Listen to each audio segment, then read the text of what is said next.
ಇಡೀ ದೇಶದ ಅತಿ ದೊಡ್ಡ ಸಾರ್ವಜನಿಕ ವಲಯದ ಬ್ಯಾಂಕ್ ಆಗಿರುವ ಭಾರತೀಯ ಸ್ಟೇಟ್ ಬ್ಯಾಂಕ್ ದೇಶದ ತನ್ನೆಲ್ಲ ಗ್ರಾಹಕರಿಗೆ ಆಗಸ್ಟ್ 15ರ ನಂತರ ದೊಡ್ಡ ಶಾಕ್ ನೀಡಿದೆ. ಈ ಬ್ಯಾಂಕ್ನಲ್ಲಿ ಖಾತೆ ಹೊಂದಿರುವ ಪ್ರತಿಯೊಬ್ಬರೂ ಕೂಡ ತಪ್ಪದೆ ಈ ವಿಡಿಯೋವನ್ನು ಕೊನೆವರೆಗೂ ನೋಡಿ.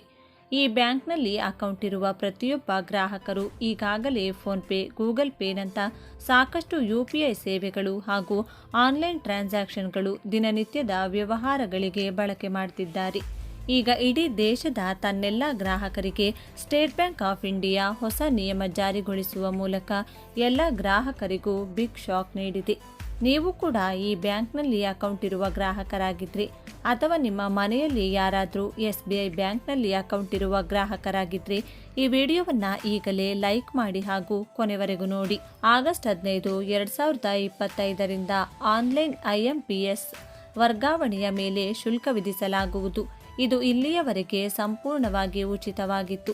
IMPS ಒಂದು ನೈಜ ಸಮಯದ ನಿಧಿ ವರ್ಗಾವಣೆ ಸೌಲಭ್ಯವಾಗಿದ್ದು, ಇದರ ಮೂಲಕ ನೀವು ವರ್ಷದ 24/7 ಮತ್ತು 365 ದಿನಗಳು ತಕ್ಷಣ ಹಣವನ್ನು ಕಳುಹಿಸಬಹುದು.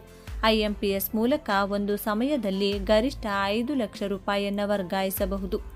SBI ಮಾಡಿದ ಬದಲಾವಣೆಯು ಆನ್ಲೈನ್ ವಹಿವಾಟುಗಳಿಗೆ ಮಾತ್ರ ಅನ್ವಯಿಸುತ್ತದೆ ಮತ್ತು ಕೆಲವು ಸ್ಲ್ಯಾಬ್ಗಳಲ್ಲಿ ನಾಮಮಾತ್ರ ಶುಲ್ಕಗಳನ್ನು ಸೇರಿಸಲಾಗುತ್ತದೆ. ಆದಾಗ್ಯೂ ಕೆಲವು ಖಾತೆಗಳಿಗೆ ಈ ಶುಲ್ಕಗಳನ್ನು ಇನ್ನೂ ವಿಧಿಸಲಾಗುವುದಿಲ್ಲ. ಆನ್ಲೈನ್ IMPS ಮೇಲೆ ಹೊಸ ಶುಲ್ಕಗಳು.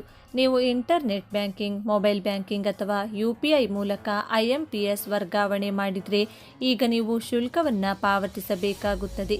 ಹೊಸ ನಿಯಮದ ಪ್ರಕಾರ 25,000 ರೂಪಾಯಿವರೆಗಿನ ವಹಿವಾಟುಗಳಿಗೆ ಯಾವುದೇ ಶುಲ್ಕವಿರುವುದಿಲ್ಲ. 25,001 ರೂಪಾಯಿಯಿಂದ 1 ಲಕ್ಷದವರೆಗೆ 2 ರೂಪಾಯಿ ಪ್ಲಸ್ GST, 1 ಲಕ್ಷದಿಂದ 2 ಲಕ್ಷ ರೂಪಾಯಿವರೆಗೆ 6 ರೂಪಾಯಿ ಪ್ಲಸ್ GST ಮತ್ತು 2 ಲಕ್ಷದಿಂದ 5 ಲಕ್ಷದವರೆಗೆ 10 ರೂಪಾಯಿ ಪ್ಲಸ್ GST ವಿಧಿಸಲಾಗುತ್ತದೆ.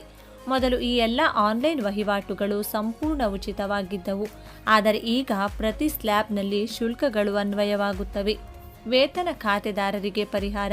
ಸರ್ಕಾರಿ ಅಥವಾ ಖಾಸಗಿ ಸಂಸ್ಥೆಗಳ ವಿಶೇಷ ಸಂಬಳ ಪ್ಯಾಕೇಜ್ ಖಾತೆಯನ್ನು ಹೊಂದಿರುವ ಗ್ರಾಹಕರಿಗೆ ಈ ಶುಲ್ಕ ಅನ್ವಯಿಸುವುದಿಲ್ಲ. ಶಾಖೆಯಿಂದ IMPSನಲ್ಲಿ ಯಾವುದೇ ಬದಲಾವಣೆ ಇಲ್ಲ. ಶಾಖೆಯಿಂದ IMPSಗೆ ವರ್ಗಾವಣೆ ಮೊತ್ತವನ್ನು ಅವಲಂಬಿಸಿ ಮೊದಲಿನಂತೆ 2 ರೂಪಾಯಿಯಿಂದ 20 ರೂಪಾಯಿ ಪ್ಲಸ್ GST ಶುಲ್ಕ ವಿಧಿಸಲಾಗುತ್ತದೆ. ಇತರ ಬ್ಯಾಂಕುಗಳ ಸ್ಥಿತಿ. ಕೆನರಾ ಬ್ಯಾಂಕ್ 1,000 ರೂಪಾಯಿವರೆಗೆ ಯಾವುದೇ ಶುಲ್ಕವಿಲ್ಲ, ಅದಕ್ಕಿಂತ 3 ರೂಪಾಯಿ ಮತ್ತು 20 ರೂಪಾಯಿ ಪ್ಲಸ್ GST.